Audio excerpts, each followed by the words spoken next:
Bom, está na linha o governador do estado do Rio de Janeiro, governador em exercício Cláudio Castro, a propósito de alguns assuntos para a gente tratar aqui. A gente poderia tratar até de alguns que foram debatidos e discutidos em Brasília, já que o governador ontem foi a Brasília, mas deixar para um segundo momento, já que a pergunta que muitos têm feito, governador, e eu lhe faço, diante do que foi colocado ontem pela Fiocruz, de um caos sanitário no Brasil, e o mapa ele mostra só Roraima e Rio de Janeiro fora disso. Como o Rio de Janeiro está fora disso? Por que o Rio de Janeiro não está com mais de 80% de ocupação de UTI? Eu queria lhe perguntar sobre esse assunto, se o senhor, como o senhor está acompanhando, e o que o senhor olha para frente em termos de ocupação de leitos de UTI e também até em possibilidades de uma regressão ou outra nesse quadro que a gente está vivendo atualmente no Rio de Janeiro e o Rio estando fora dessa vermelhidão geral do Brasil. Bom dia. Bom dia, Rodolfo. Bom dia, Thaís. Bom dia, Ágata. Bom dia a todos os ouvintes. E mais uma vez, Rodolfo, uma alegria a gente poder estar batendo esse papo aqui. Olha, Rodolfo, a gente tem que entender, não é porque, em primeiro lugar, o Rio de Janeiro está nessa situação de óbitos menor que outros estados, que a gente deixa de estar preocupado e que a gente deixa de estar olhando os dados, né? Esse acompanhamento ele é feito diariamente, desde a última sexta-feira, quando a gente, na verdade, colocou algumas medidas, a última quinta, perdão. Essas reuniões elas são diárias. Eu tive anteontem, tive ontem, vou ter hoje.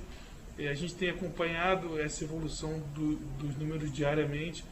O último painel, ele mostra que a nossa taxa de enfermaria estadual está em 62,4% de ocupação, e de CTI, UTI, de 81,4%, sendo a média de internação na enfermaria de 3 horas e no CTI de 5 horas. Realmente, esses números poderiam dar uma falsa tranquilidade, mas que ela não existe, porque a gente tem hoje um tamanho de entrada na atenção básica realmente muito grande. Então, estamos trabalhando já desde a última semana na abertura de novos leitos. Já abrimos quase 100 leitos da quinta-feira passada até hoje. A proposta é que até dia 31 de março a gente abra 500 leitos no total, contando esses que já foram abertos nesses dias. Já estou com diálogo com o Ministério da Saúde para a questão dos leitos federais aqui. A gente tem uma perspectiva de quase 200 leitos também até dia 31 de março. Ontem eu tive com o ministro Pazuello e já com o novo ministro Queiroga. Eles estiveram aqui no Rio de Janeiro comigo ontem à noite. Ficamos já até tarde, até mais de meia-noite, debatendo isso. Então, assim, nós estamos de olho. Continuamos achando que nesse momento, essas restrições que foram feitas, unidas a essa abertura de leito, eles vão dar a solução. Essa curva não se mostra exponencial, se mostra subindo, mas não de forma exponencial. Então, assim, a gente ainda tem essa capacidade de análise e está sendo feita com toda a equipe técnica, toda a equipe da saúde, ouvindo também, por óbvio, a cadeia produtiva e os prefeitos, como eu fiz na última quinta-feira, que foi um decreto muito dialogado, muito conversado, para a gente poder proteger a saúde também sem acabar com os empregos e com a economia, tendo esse equilíbrio e esse diálogo, e essa é a postura do Estado do Rio de Janeiro hoje. Governador, eu queria te perguntar o seguinte, a gente está falando aí, obviamente, de um cenário que, como o senhor falou, não é um cenário confortável, né? O Rio está abaixo dessas outras regiões do país, junto com Roraima, mas ainda é um cenário preocupante. Temos 9 cidades no estado que já estão com a capacidade máxima. Como é que o governo está articulando exatamente isso? Essas transferências, se forem necessárias, o suporte para essas cidades que já atingiram o seu nível máximo de ocupação de leitos hoje? Ontem eu falei com toda a região serrana, estavam todos os prefeitos reunidos. Eu autorizei eles que olhassem na rede privada local o que a gente pode cofinanciar, e eles vão me apresentar hoje para que a gente diminua essa taxa de ocupação. A gente está abrindo agora um chamamento público para 300 leitos da rede privada, A própria Redditor abriu no dia de ontem mais 50 leitos para o governo do estado e vai abrir mais 50 até o fim do mês. A gente está pegando, além de toda a questão de rede pública, nós também estamos fazendo uma blitz nas cidades. Pegamos algumas situações que eu não vou dizer onde mas de cidades escondendo leito para caso tenha no futuro um problema. Isso é uma situação extremamente dramática e equivocada. Então a gente está fazendo uma blitz nas cidades para que eles também regulem esses leitos. Para você ver, a gente tem um número de dezembro para cá inferior de quase 200 leitos. Provavelmente isso são leitos represados nos municípios, o que faria essas taxas baixarem mais ainda. O Hospital Modular será inaugurado, se não dia 31 até o dia 5, lá em Nova Iguaçu, que também vai dar um refresco para a Baixada Fluminense, e principalmente a questão da vacina. A vacina é a nossa esperança, a vacina é a forma com que nós vamos parar com essa elipse de ondas. Acho que está muito claro que não é só a primeira e segunda onda. Enquanto não tiver a vacina, a gente vai ter a segunda, a terceira, a quarta, a quinta, a milésima onda. E a gente tem que realmente investir na vacina, para que a vacina, aí sim, com as pessoas devidamente imunizadas, deixem de ter e de contagiar outras pessoas. Governador, primeiro é importante essa informação dada pelo governador Cláudio Castro. Atenção, se você quiser também acompanhar nossa transmissão pelo YouTube, Band News FM Rio, acompanhe lá nossa entrevista, mas que tem cidade escondendo leito. O Estado está fazendo blitz em cidades porque tem cidade escondendo leito para ficar com reserva, o que é uma maldade, até porque o SUS, o Sistema Único de Saúde, ele pressupõe justamente uma integração entre o federal, estadual e seus municípios. É dessa maneira que ele funciona, em integração. E, aliás, a gente sabe que também no federal muitas vezes se escondeu, não sei se hoje, mas se escondeu leito. Mas, governador, como o senhor falou de vacinação, e hoje tem um evento no Rio de Janeiro, acredito que o senhor esteja, enfim, ou então esteja representado na Fiocruz com o novo ministro, mais uma vez o Marcelo Queiroga no Rio de Janeiro, junto com o Pazuello, e de entrega de 500 mil doses da Fiocruz. Tem também doses chegando da Coronavac. Qual é a perspectiva concreta que o senhor tem em nível de estado do Rio de Janeiro de avanço de vacinação já ainda no mês de março, nesses próximos dias, que tende, com esse aumento que a gente tem de internação, tende a ser ainda um momento de aumento de casos e de preocupação, como o senhor mesmo colocou agora há pouco? Rodolfo, ontem isso foi uma das pautas principais da nossa reunião à noite. Eu mais uma vez cobrei tanto o ministro que está saindo, quanto o ministro que está entrando, que nós precisamos. O Rio de Janeiro montou um comitê para ir atrás de vacina. Por óbvio, só nos interessa a vacina de pronta entrega. Não interessa de 60 a 90 dias, porque em 60 a 90 dias a Fiocruz ou o Butantan já vão estar produzindo na sua capacidade máxima. Tem alguma para pronta entrega, governador? Até agora nenhuma, Rodolfo. Até agora nenhuma para o país inteiro, tá? Até agora nenhuma para o país inteiro. É importante a gente deixar claro isso para a população, que fala que vão comprar tanto, mas o que a gente está vendo na prática é uma compra. Eles querem vender quantidades absurdas, mas a pronta entrega são sempre de quantidades pequenas. Então, assim, a gente está em contato desde a última sexta-feira, passamos o fim de semana inteiro trabalhando nisso. O secretário Nicola da Casa Civil tem falado com todos os fundos, que são os donos das indústrias, das fábricas. Então, a gente está realmente se esmerando muito para conseguir. E lembrando que a regra fala que tudo que qualquer estado compre tem que ser entregue no PNI. Então, essa é uma maneira colaborativa. Ninguém tem o direito, o poder, e aqui no Rio nós nem faríamos de comprar só para a gente, porque nós somos um Brasil só. Agatha, só antes de te passar a bola, o governador Dória, semana passada, Cláudio Castro, disse que lamentava muito o Rio de Janeiro estar vivendo um momento sem tantas restrições, vendo o panorama geral, e criticou a forma da condução do senhor na questão da pandemia nesse momento. Como o senhor reage a isso? Olha, eu lamento a questão que São Paulo está hoje. Acho que ele tem que se preocupar em lamentar mais os números do estado dele do que olhar para o estado vizinho. A gente está aqui trabalhando duramente. Acredito que ele tenha problema demais em São Paulo para se preocupar com os problemas do Rio de Janeiro. Como eu falei, ele cuida lá que eu cuido aqui. Agatha. Governador, na semana passada, o secretário estadual de Educação, Conte Bittencourt, veio ao público dizer que suspenderia as aulas presenciais na rede estadual. No mesmo dia, o senhor disse que deixaria para essa semana agora essa decisão. Tem alguma novidade em relação a isso? As aulas estaduais devem ser suspensas ou não? Não devem, Agatha. Não devem ser suspensas. Ontem eu peguei todos os dados por faixa etária. O nível de internação de menores de 30 anos é muitíssimo baixo, até assim, realmente, até poderia se dizer a palavra irrisório, a gente não pode dizer porque cada vida é importante, mas olhando na questão matemática, simplesmente, seriam realmente, não há tecnicamente por que fechar a escola. O mundo inteiro está mostrando isso. Eu pedi uma grande pesquisa no mundo inteiro para saber quem está fechando a escola, e o que a gente tem visto no mundo afora é que a escola é a última a fechar e a primeira a reabrir.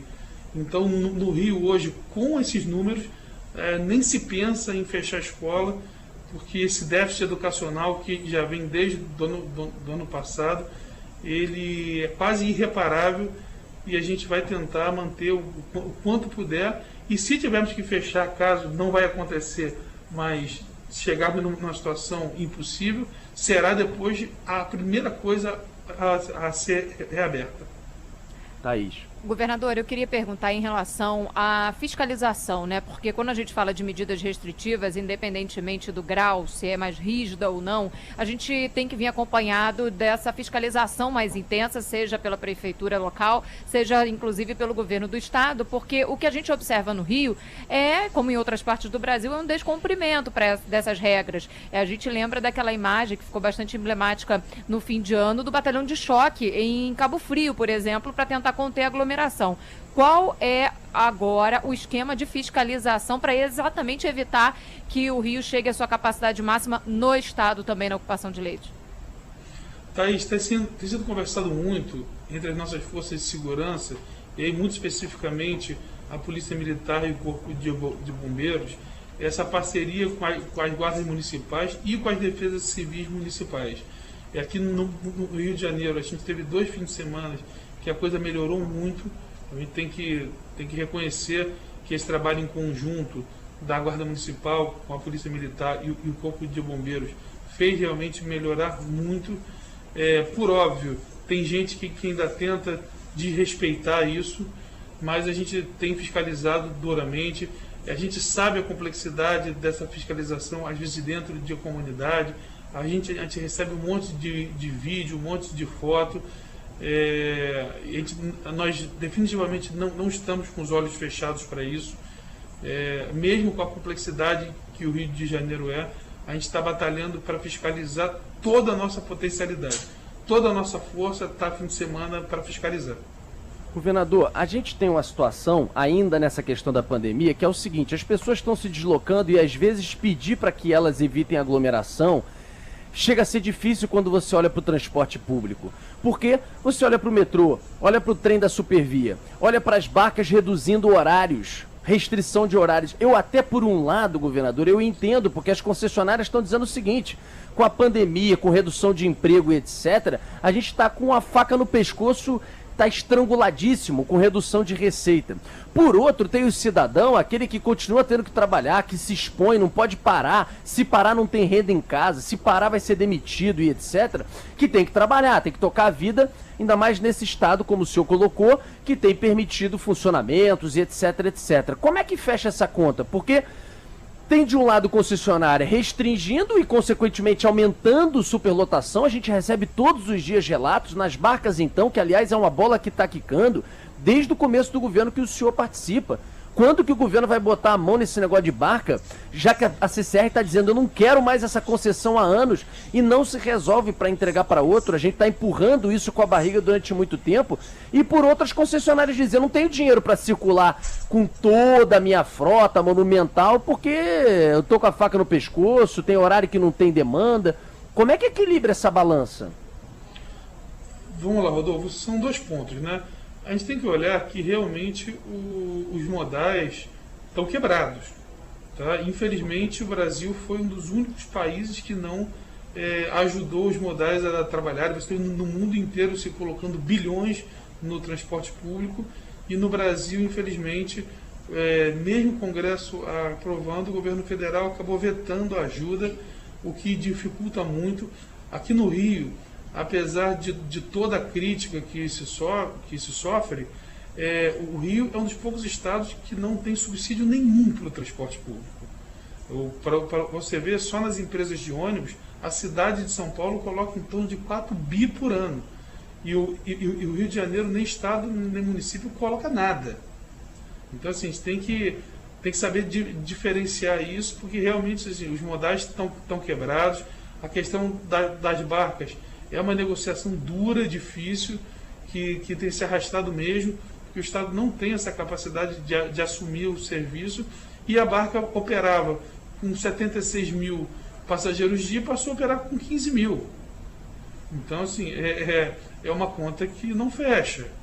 E nós estamos tentando, ontem mesmo, eu me reuni com o metrô, anteontem me reuni com o Supervia aqui, nós estamos conversando com todos eles, conseguimos diminuir o aumento. Infelizmente, o índice que os reajusta esse ano deu 25%, e a gente conseguiu com eles, com muita negociação, não aumentar nem 10%, porque a passagem ficaria impossível para a população pagar. É um grande trabalho do governo do Estado, muitas vezes invisível, que a pessoa vê aumentar 10 centavos, 15 centavos, não imagina que pelo contrato devia aumentar 1,50. E o Estado foi e segurou na unha esse aumento, renegociando, fazendo reequilíbrio. É um trabalho de negociação enorme. E a questão das aglomerações foi a pauta da nossa reunião da semana passada, onde nós solicitamos às cadeias produtivas esse escalonamento. A Secretaria de Transporte, tanto estadual quanto a municipal aqui do Rio, ao longo dessa semana a gente está avaliando os números, e provavelmente amanhã ou sexta a gente já vai ter uma reunião para entender de todas as medidas que nós fizemos, quais tiveram maior e quais tiveram menor efetividade, para aí a gente poder ser mais duro ou continuar do jeito que está. Menos, com certeza, não. Só antes da tua pergunta, Agatha, sobre as barcas, governador, o senhor citou reuniões com o metrô e Supervia, mas os moradores de Niterói, muitos ouvintes da Band News FM lá, como a Thaís, que está aqui do meu lado e que por diversas vezes utilizou o transporte aquaviário, a linha, por exemplo, de Charitas, ela foi interrompida, a outra com redução, a mesma coisa aconteceu em outras linhas. Quando que a gente vai definitivamente sentar com a CCR e entender, abrir licitação, ver se vem interessados? Eu lembro que o governo chegou a falar de interessados que procuraram lá atrás o Executivo Estadual para dizer que queriam. Se a gente vai fazer licitação de concessão da SEDAI, não tem interessado na concessão do transporte aquaviário? Nesse momento de pandemia, com essa taxa de ocupação, Rodolfo, é impossível. Impossível, assim, as barcas são uma situação hoje muito complexa. Minha próxima reunião com certeza é com eles. A situação mais complexa é a das barcas hoje. A gente sabe que a população merece esse modal também de uma forma digna, mas assim, é realmente uma situação muito difícil. A redução na barca, ela é a mais drástica de todas, e ela é a que menos voltou.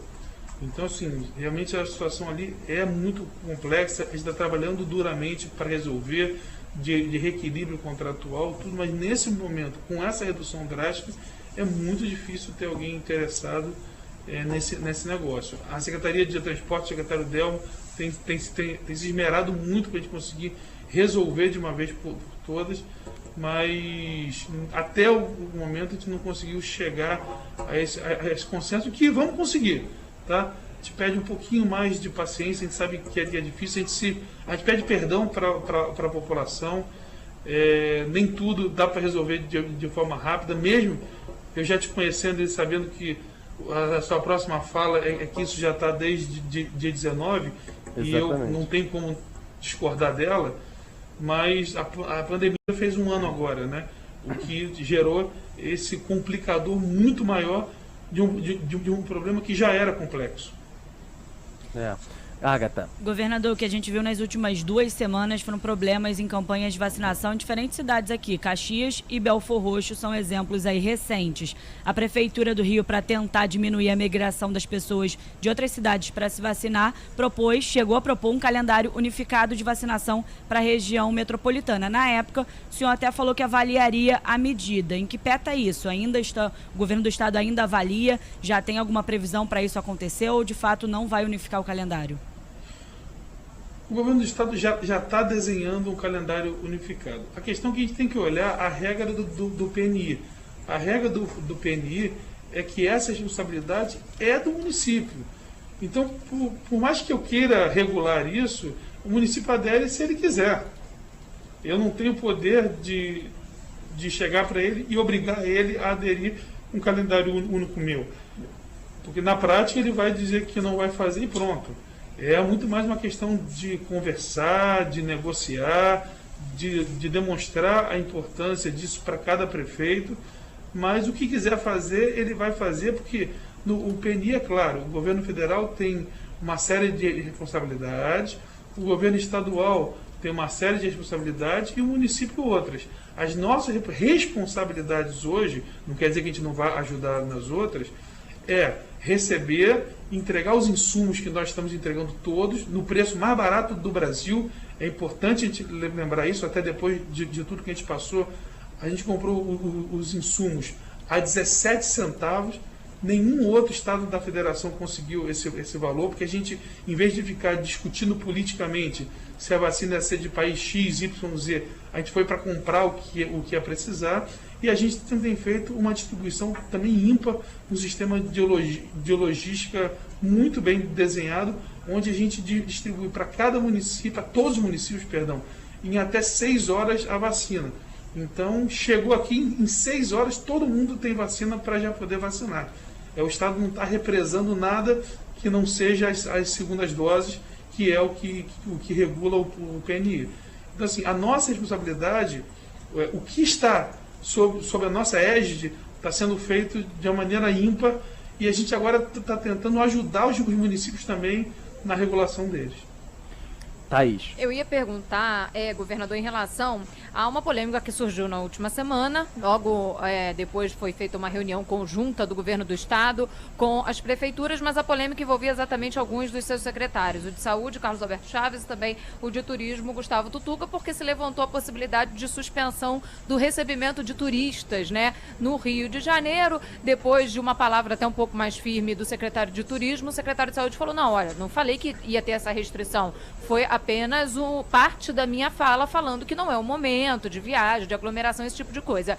Eu queria saber efetivamente, o senhor é favorável a um plano único nacional que trate aí, obviamente, levando em consideração as particularidades regionais, né, no que diz respeito ao combate ao coronavírus? O senhor acredita que não, os governos precisam se entender localmente, o estado e o município, para que se chegue a uma linha de conduta, né? Porque o que a gente vê é exatamente isso, uma cidade fazendo de um jeito, outra cidade do outro, governo também estadual de um jeito e o vizinho de outro. Sem dúvida nenhuma, o ideal era que a gente tivesse uma coordenação nacional de todo esse trabalho.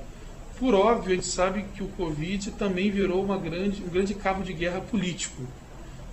Um que acha que tem que ser dessa forma, outro acha que tem que ser da outra, que tem dificultado muito esse processo de diálogo. O Rio de Janeiro, até o governador João Dória vir fazer esse ataque gratuito, o Rio de Janeiro se manteve fora, totalmente à parte de toda essa questão política, e continua assim. A gente deu a resposta que tinha que dar, mas aqui a gente trata tanto vacina, quanto distanciamento, quanto restrição. de uma maneira técnica, não de uma forma política. E não há dúvida que, não tendo essa coordenação federal, os estados e os municípios têm que se entender. Até por isso, na última sexta-feira, eu chamei todos os prefeitos da região metropolitana aqui, que a gente sabe que 70% da população do nosso estado reside e trabalha na região metropolitana, também estão mais próximos aqui, e era, até semana passada, os locais de mais complexidade na questão de atendimento e de ocupação. Acho que o diálogo tem sido muito interessante aqui no Rio, mas toda essa questão de restrição, e aí eu deixo isso bem claro, nenhum secretário toma essa decisão sem que passe por mim. Então, qualquer secretário meu que venha fazer um anúncio sem dialogar comigo será devidamente colocado no lugar, porque isso é uma decisão de governo. Ouvindo a técnica, nenhuma secretaria aqui é uma ilha. Então, essa decisão ela é conjunta, ela é dialogada.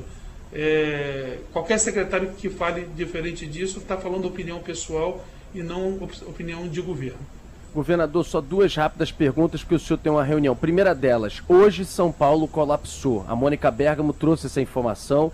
Já neste momento, nós temos São Paulo, pessoas aguardando transferência, sem conseguir, sem leitos. Apesar de diferenças políticas claras nesse momento, tanto por parte de Dória como do senhor na entrevista, o senhor cogita oferecer a São Paulo vagas em leitos, já que o Rio de Janeiro tem nesse momento? Olha, eu já ajudei Goiás, eu já ajudei o Amazonas, eu já ajudei Rondônia, eu estou conversando com o Ceará. Qualquer estado que peça ajuda do Rio de Janeiro e a gente tendo condição de ajudar, a gente ajuda, a gente não... E eu, sinceramente, o dia que eu encontrar o governador João Dória, nos cumprimentaremos como sempre nos cumprimentamos. Eu creio muito que esse momento é um momento muito, muito polarizado, onde as emoções estão muito afloradas, não foi nenhuma briga nossa, e ainda que tivesse sido, a população não tem nada a ver com isso. Então, tudo que eu puder ajudar São Paulo ou qualquer outro estado, como já tenho ajudado, com certeza eu vou ajudar, por óbvio, caso seja solicitado ou demandado por esses estados. E por último, o senhor foi a Brasília ontem e também discutiu concessões, voltou falando coisas do arco metropolitano. O que a gente tem de concessão para frente no estado? Afinal, acabou agora a concessão da Dutra, da CCR, acabou a concessão também da Concera BR-040.